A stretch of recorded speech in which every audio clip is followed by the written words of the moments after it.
We've fielded a lot of questions over the years here at Calvary. While these may not always be the only answers, they're our answers, and we hope they help you as you continue to grow in your faith. John 11, why does it refer to Jesus being deeply angry, verse 33 and verse 38, about the Lazarus situation? Seems like if it was anger about the people being in some sort of disbelief, he would have just been compassionate towards them in their grief. Now, if you're reading the New King James Version, you won't have that deeply angry in your translation. That actually is seen in like the New Living Translation. But Greek scholars do say that the phrase there, groaned, that Jesus groaned within himself, actually can be translated, he was agitated to anger.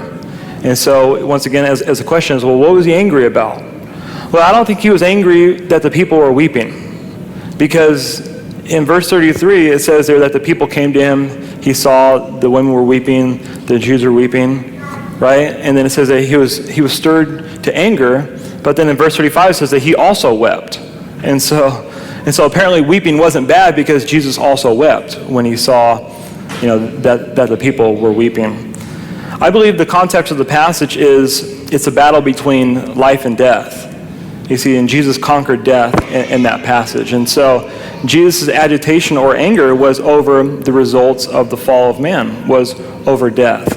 And Christ knew that he is the resurrection and the life, and those who believe in him shall never die, right? But we shall live. And so Christ knew that he was the Savior, and so it stirred his heart. It stirred him to anger, a righteous anger, the fact that he saw the effects of sin, and then he showed the fact that he's a conqueror by rising Lazarus from the dead. So I wouldn't take him as being angry at the people.